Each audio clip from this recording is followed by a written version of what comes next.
gusenga everyday, gusenga buri munsi.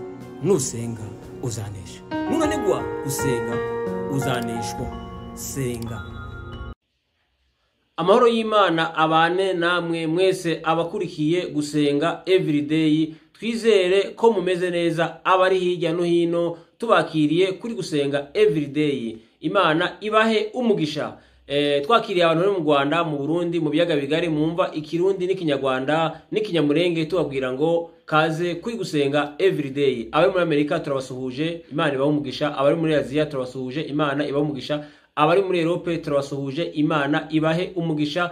Abari muri Australia, Imana ibahe umugisha. Mu bisanzwe muri kumwe nanje Manirakiza Edouard. Murabona kuri kamera ya gusenga everyday turi kumwe na Dogiteri Pasiteri Mazi Ibiregura. Aho Dogiteri neza. Imana iguha umugisha kuba witabiriye ubutumire bwa gusenga everyday. Ubushize watuganirije ku bintu 12 tuzabazwa tugeze mu ijuru. Uyu munsi rero Pasiteri twagutumiye dushaka kubaza amakamba tuzambara tugeze mu ijuru. Pasiteri kaze watangira usenga Imana unakomerezaho nkuko channel yacu yitwa gusenga everyday. Ni gusenga buri munsi, nusenga uzanesha, nunanirwa no gusenga uzaneshwa. Senga. Mana turagushimiye, turaguhimbashirize rero uyu mwanya duhaye kubw'imbabazi n'urukundo rwawe turi imbere yawe. Tugushimiye ibyo yadukoreye byose, ukaduha ubuzima uyu munsi wa none, ukaba watumye duhaguruka tugihumeka. Kubw'ijambo ryawe tugiye gusangiza bene data amakamba tuzahabwa tugeze mu bwami bw'Imana. Tubishize imbere kugira ngo biberwe nawe, we Mana ukomeye, niwo nyiri ijambo, ibashe kunyura imitima yacu kandi bidukangurire kwitegura kuzambikwa amakamba. Mu izina rya Yesu Kristo turabasangiza ijambo ry'Imana ritubwira amakamba tuzahabwa tugeze mu bwami bw'Imana. Ayo makamba rero narindwi. Ikamba rya mbere baryita ikamba ry'ubugingo, ikamba rya kabiri ni ikamba ry'icubahiro, ikamba rya gatatu ni ikamba ry'ubwiza, ikamba rya kane ni ikamba ritangirika, ikamba rya gatanu ni ikamba ry'ibyishimo, ikamba rya gatandatu ni ikamba ryo gukiranuka, ikamba riheruka rya karindwi ni ikamba ry'izahabu. Turabanza gusoma ijambo ry'Imana mu gitabo cy'Ibyahishuwe ibice 3:11 twumva uko atubwira. Ibyahishuriwe Yohana ni ibice 3:11 aravuga hati, ndaza vuba, komeza ibyo ufite hatagira ugutwara ikamba ryawe. Ndaza vuba, komeza ibyo ufite hatagira ugutwara ikamba ryawe. Amakamba tuzahabwa tugeze mu bwami bw'Imana na amakamba atandukanye, Imana ikurikije ibyo twakoreye hano mu isi. Bamwe bazahabwa amakamba y'ubugingo, abandi bazahabwa amakamba y'ubwiza, abandi bazahabwa amakamba y'icubahiro, abandi bazahabwa amakamba atangirika, abandi bazahabwa amakamba y'ibyishimo, abandi bazahabwa amakamba yo gukiranuka, abandi bazahabwa amakamba y'izahabu. Ariko amakamba y'izahabu yo ndababwira ko ari aya bose abanesheje.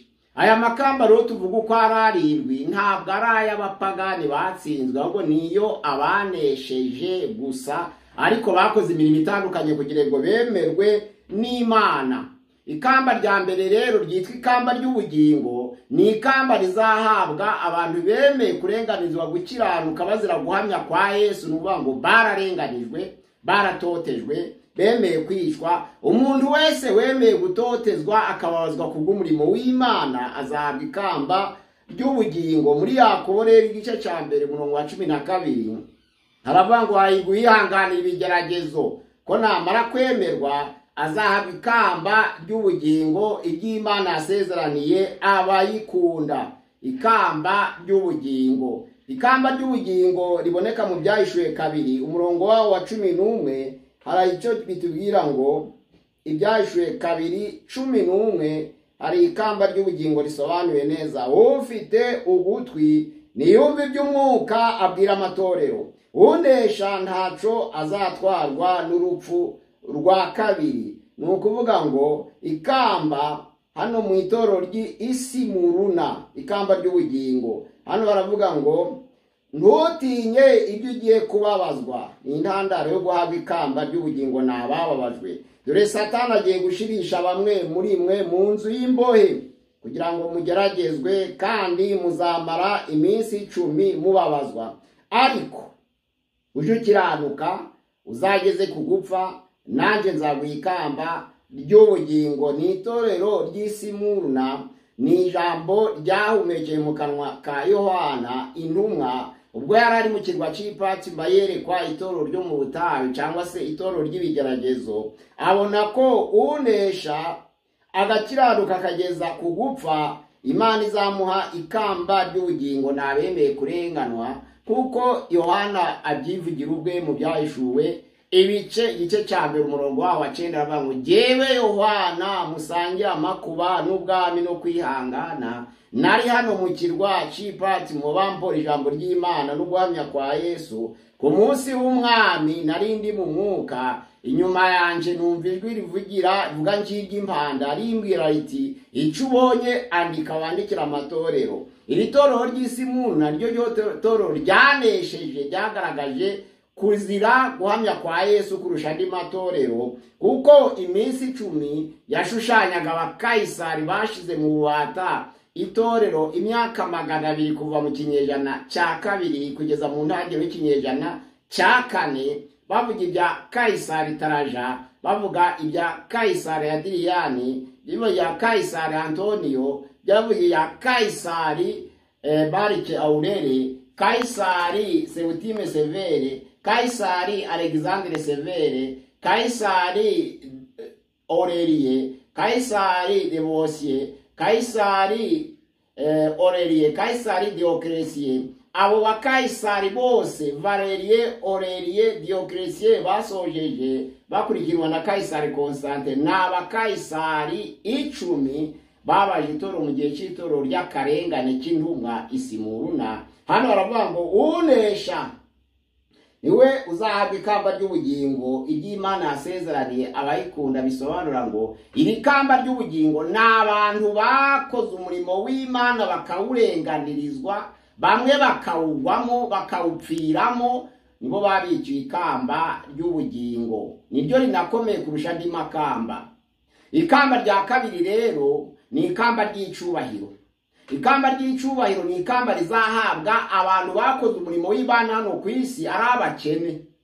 Hariya muri Matayo ibice 6 umurongo wa 1 kumva amagambo yaho hari abantu benshi bifuza guhabwa amakamba hano mu isi. Hano baravuga ngo mwirinde imagakorere ibyiza byanyu imbere y'abantu kugira ngo babarebe, kuko nimugira mutyo ari nta ngororano muzagororerwa na so wo mu ijuru. Ahubwo nugira ubuntu ntukavuze ihembe imbere yawe kuko ibyarya zibigenza.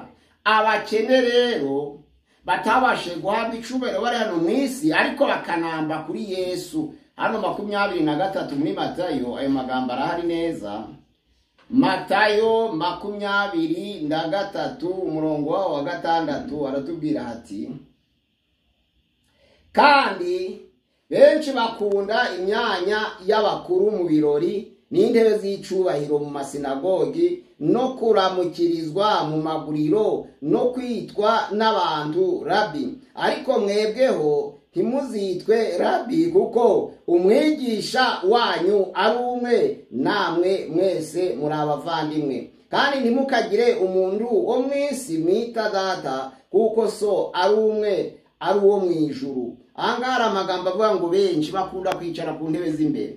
Biragaragara kenshi mu masinagoge, byaragaragaye abafarisayo bakunda kwicara ku myanya y'icubahiro y'imbere. Ariko ijambo ry'Imana Yesu arababwira ngo abo barangije kubona ingororano zabo hano mu isi. Abantu bashaka kubona icubahiro no mu isi barakimara, ntibazongera kugihabwa mu ijuru keretse ari icubahiro bahawe n'Imana batagihawe n'abantu.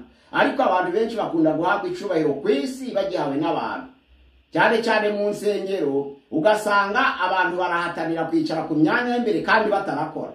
Ubundi mu nsengero ibyiza nuko hakwicara urabwiriza n'urayobora gusa, abandi bakicara muri auditoire.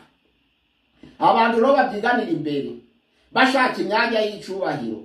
Yesu aravuze ngo abo barangije kubona ingororano zabo, abo nta makamba y'icubahiro bazahabwa. Ariko babakene bicara inyuma ariko bakomeye mu buryo bw'umwuka, basenga Imana bakanamba kuri Yesu, abo ngabo bafite ikamba ry'icubahiro ko Imana izaribagarurira. Bene Zebedayo, ijambo ry'Imana riravuga ngo babwiye Yesu ngo dushaka kwicara iburyo bwawe n'ibumoso bwawe nugera mu bwami bwawe. Yesu arababwira ngo ntabwo muzi ico musaba. Ko Yesu yarangije kurondora imitima yabo asanga bashaka kwihimbaza, ariko na nyina wa bene Zebedayo, umugore wa Zebedayo ari we nyina wa Yohana na Yakobo, yaragiye yegera Yesu aravuga ati mbabarira, abana banje nugera mu bwami bwawe mwazicare iburyo n'icare ibumoso. Noneho Yesu aramusubiza ngo ibyo kwicara iburyo n'ibumoso sinje uyigena, ariko se nubwo nakwemera ngo bicare iburyo n'ibumoso n'igikombe nzanyero bazakishobora. Yesu yashaka kuvuga iby'umubabaro we, avuga ko nubwo yakwemera bakahicara bagira ico cubahiro, ariko kuko batabasha kunyura mu mubabaro nk'uko Yesu Kristo yawunyuzemo, nta kamba bashobora guhabwa, ahubwo abiyandurije ubusa bahabwa icubahiro co mw'isi. Yesu rero aravuga ati ushaka icubahiro c'isi azakibura, kuko le premier sera le dernier, nuvuga ngo uwa mbere azaba uw'inyuma cyangwa se abambere bazaba b'inyuma, kuko abashatse ya myanya y'icubahiro bari hano mw'isi bakayihabwa bazaba bayirangije, ntabwo bazongera guhabwa amakamba y'icubahiro. Iryo ni ikamba rya kabiri ryitwa ikamba ry'icubahiro, ni ikamba rizahabwa abakene ariko banabye kuri Kristo Yesu, bakirinda ibyaha mu bukene bwabo, bakarinda ubusugire bwabo, bagakiranukira Imana mu bukene bwabo, bakemera kubabara, bakabura ya myanya y'icubahiro, bagasuzugurwa. Abo ni Imana izitura ikamba ry'icubahiro. Ikamba rya gatatu ni ikamba ry'ubwiza. Turabanza gusoma mu Byahishuwe ibice byaho ni 21 umurongo wa 24 twumva uko hatubwira Ibyahishuwe Yohana 21 ibice umurongo wa 24, haravuga ati amahanga azagendera mu muco warwo n'urwo rurembo, abami bo mw'isi bazaneyo ubwiza bwabo, amarembo yarwo ntazugarirwa ku manywa na hato kuko ijoro ritabayo, kandi bazaneyo ubwiza n'icubahiro by'amahanga muri rwo, ntihazinjiramo ikintu gihumanya cyangwa ukora ibizira akabesha, teretse abanditswe mu gitabo c'ubugingo c'umwana w'intama. Nuvuga ngo bazazanayo ubwiza bw'Imana. Iri ni ikamba rizahabwa abayoboye gusa, ariko bayoboye neza bakurikije amategeko y'Imana, kuko mu Baheburayo ibice 13 umurongo waho wa 17 haravuga ngo mwubahe ababayobora kandi mubagandukire muri byose, kuko ari bo barinda imitima yanyu nk'abazayibazwa. Ni ukuvuga ngo abayoboye barinda imitima y'abera nk'abazayibazwa, bazarinda imitima yabo no gukiranuka kwabo, ariko bazaburana n'ubuyobozi bakoresheje bayobora abo bahawe. Iri kamba rero n'abayobora ku isi, ariko ari abakristo mu nzego z'isi, ariko ari abakristo nibanesha n'abazahabwa amakamba y'ubwiza. Nuvuga ngo amakamba y'ubwiza ni babandi bayoboye neza. Ijambo ry'Imana rivuga ngo bazane y'ubwiza, amahanga yose azagendera muri uwo muco, maze babayobozi b'isi bazane y'ubwiza babugeze imbere y'Imana. Nuvuga ngo berekana abantu bayoboye bamurikira Uwiteka bati ngaba Mana. Cyane cyane mu itorero nizo mpamvu n'abakristo nabo bashinzwe kubaha abayobozi, kuko nabo barinda imitima y'abera nk'abazayibazwa, nuko bafite ico bazamurika imbere y'Imana, bazahabwa amakamba y'ubwiza kuko bayoboye neza. Ikamba rya kane ni ikamba ritangirika. Ikamba ritangirika harabyanditswe muri Abakorinto. Abakorinto na abambere ni ibice 9 umurongo wa 25 kugeza 27 twumva uko hatubwira. Abakorinto ba mbere ibice ni 9 25 kugeza 27 haravuga ngo umuntu wese urushanwa yirinda muri byose, abandi bagenzereza batyo kugira ngo bahabwe ikamba ryangirika, naho twebwe tugenzereza dutyo kugira ngo duhabwe iritangirika. Nuko nanje ndiruka ariko sinkutazahaja, kubitana ibipfunsi ariko sinkuhusha, ahubwo mbabaza umubiri wanjye nkukoresha uburetwa, ngo ahari ubwo maze kubwiriza abandi nanje ubwanje ntaboneka ko ntemewe. Umuntu wese urushanwa yirinda muri byose. Hari bakorera mu gukiranirwa kandi bakaba babizi, bakaba bazi ko amakamba yabo ari amakamba yangirika, kuko ukora nabi arabizi n'ukora neza arabizi. Ariko ijambo ry'Imana rivuga ngo njyewe Pawulo, umuntu wese urushanwa nukwiriye kwirinda muri byose, kuko nzi yuko hari abarushanwa mu mafuti bategereje kuzahabwa amakamba yangirika. Ariko abera b'Imana bararushanwa, bakubitana ibipfunsi, barahatana kugira ngo bazahabwe ikamba ritangirika. Pawulo aravuga ati nanje rero ndiruka sinkutazahaja, nkubitana ibipfunsi ntabwo sa nkuhusha, mbabaza umubiri wanjye nkukoresha uburetwa kugira ngo hari ntazabwiriza benshi, ariko nanjye ku iherezo ry'ibihe nkazaboneka ko ntemewe. Yashaka kuvuga ko hari abantu benshi bazabwiriza abantu bagakizwa, ariko ku iherezo ry'ibihe bakazaboneka ko batemewe. Pawulo aravuga ati sindi nkawo abo babwiriza ijambo ry'Imana, abo bamamaza Yesu Kristo, ariko mu mitima yabo bafite imitima ibarega, bazi ko bazarimbuka. Hariya mu Bafilipi igice cya 1 umurongo wa 15 baravuga ngo bamwe babwiriza ibya Kristo kubwo kwirema ibice, abandi bakabwiriza ibya Kristo kubw'ishari, ariko ntacyo bitwaye. Nubwo hari ababwiriza ibya Kristo bafite umugambi mubi, abandi bakagira umugambi mwiza, ntacyo bitwaye, nta kizatuma Kristo atamamazwa. Babandi babwiriza bitewe n'ishari, babandi babwiriza bitewe no kwirema ibice, abo ngabo ngo babwiriza ibya Kristo birema ibice bashaka kongerera Pawulo imibabaro mu ngoyi ze, ariko Pawulo avuga ati ntacyo bitwaye. Abavuye ibya Kristo bashaka cyangwa badashaka, ariko Kristo azamamazwa. Babandi rero barushanwa bategereje kuzahabwa ikamba ryangirika, kuko batarushanwa mu kuri, kandi abatarushanwa mu kuri barabizi, abanyamafuti barabizi. Ijambo ry'Imana riravuga ngo bazahabwa ikamba ryangirika. Ariko abera b'Imana bakurikiye Yesu, batumbiye umusaraba, bakorera ikamba ritangirika, bagende baza aho baja, bakubite badahusha, bemere kubabaza imibiri yabo kugira ngo bayikoreshe uburetwa, ku iherezo ry'ibihe bazaboneke ko bemeye imbere y'Imana, maze bahabwe ikamba ritangirika. Ntabwo abantu bose bazahabwa iritangirika. Harazahabwa iby'ubugingo be kubona iry'icubahiro, harazahabwa iby'ubwiza be kubona iry'icubahiro, harazahabwa iritangirika batahawe iby'ubwiza. Ariko aya makamba ni ay'abanesheje, ariko buri wese azahabwa ikamba riruta ayandi mu byo yarushije abandi. Ikamba rya 5 ni ikamba ry'ibyishimo. Hano mu Bafilipi ibice 4 umurongo waho ni 4 ni 1. Abafilipi 4 umurongo wa 1 aravuga ngo nuko rero bene data abo nkunda kandi nkumbura, ibyishimo byanje n'ikamba ryanje, muhagarare mushikamye mu mwami Yesu. Bakunzi banje, ndabahugura Euodiya, ndaguhugura na Sindike, ngo bahurize imitima ku mwami Yesu. Ikamba ry'ibyishimo ni abavuze ubutumwa bwiza bagahindurira benshi ku bukiranutsi. Daniel yabikomojeho ibice 12 umurongo wa 13 aravuga ngo ariko abahinduriye benshi ku bukiranutsi bazaka nk'inyenyeri iteka ryose, aho bazahora baseka. Ababwirije abantu bagakizwa, Imana izabaha kunezerwa no guseka, niryo kamba ry'ibyishimo, ntabwo rizahabwa bose. Hari abantu benshi bakijwe batabwiriza ubutumwa bwiza ngo bihanishe. Icyakora hari inzira nyinshi zo kuvuga ubutumwa bwiza.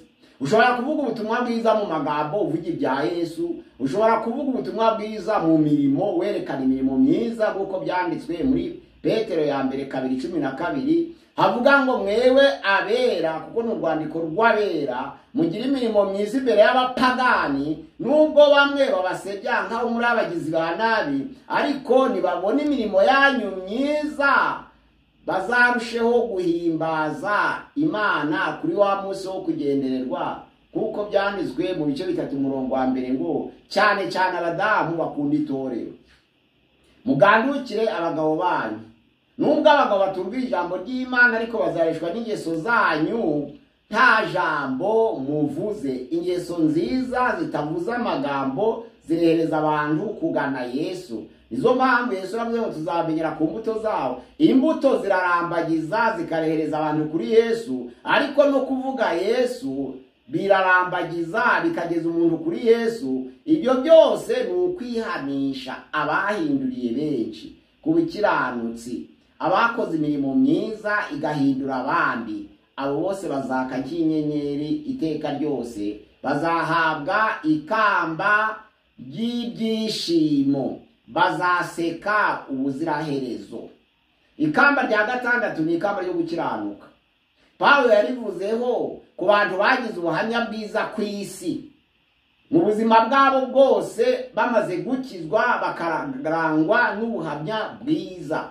Hariya Pawulo aravuga muri Timoteyo ya 2:6, mwerega njyewe maze kumera nk'ibisukwa ku gicaniro, narwanye intambara nziza, narangije urugendo, narinzi ibyo kwizerwa, igisigaye mbikiye ikamba ryo gukiranuka, iry'umucamanza utabera azampa kuri urya munsi. Nyamara sijeje nyine, ahubwo nabarinze kuzaboneka kwe bose.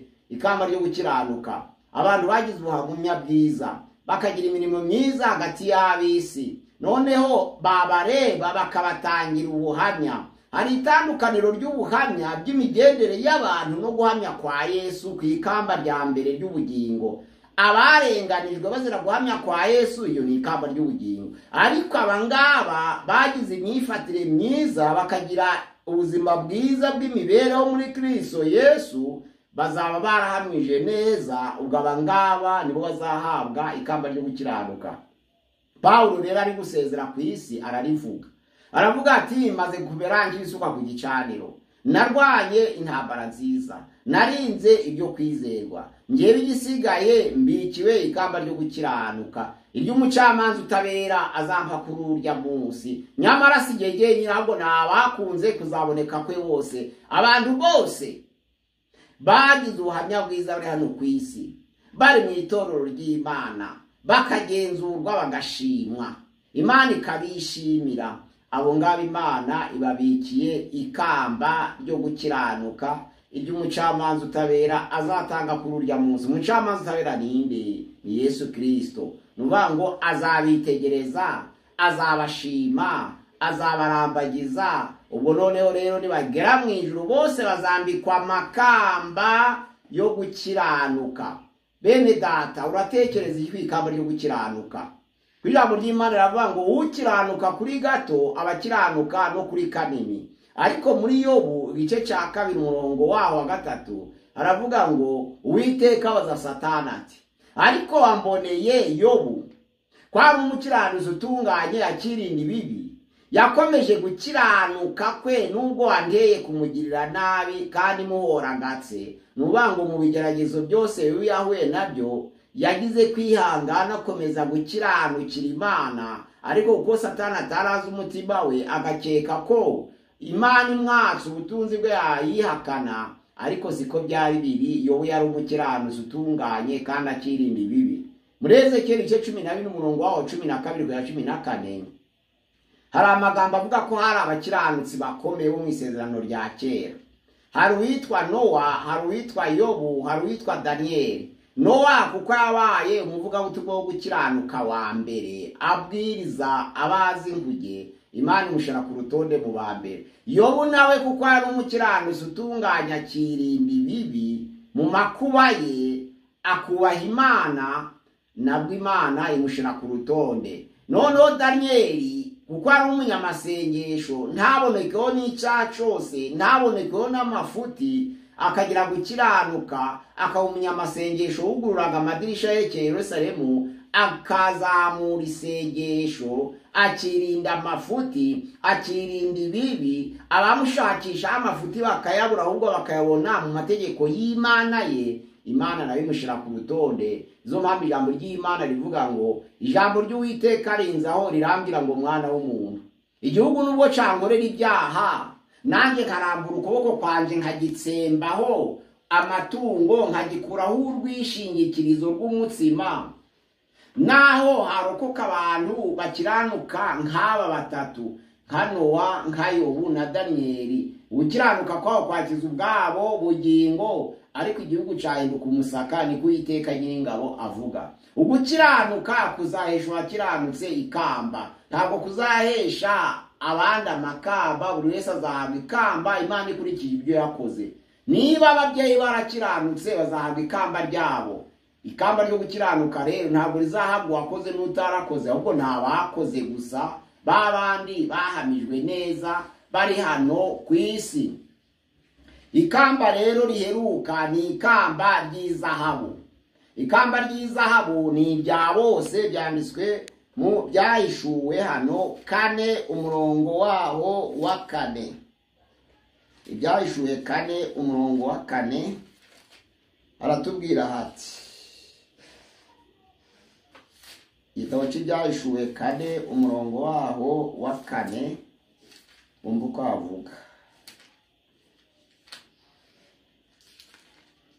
4:4 aravuga ngo iyo ntebe yari igoswe n'izindi ntebe 24, kuri izo ntebe mbona abakuru 20 n'abade bicayeho bambaye imyenda yera, no ku mitwe yabo bari bambaye amakamba y'izahabu. 14 kumbuka atubwira, aratubwira hati, mbona igicu cyera, no ku gicu mbona uwicayeho usa n'umwana w'umuntu, wambaye ikamba ry'izahabu ku mutwe, kandi afite umuhoro utyaye mu ntoke ze.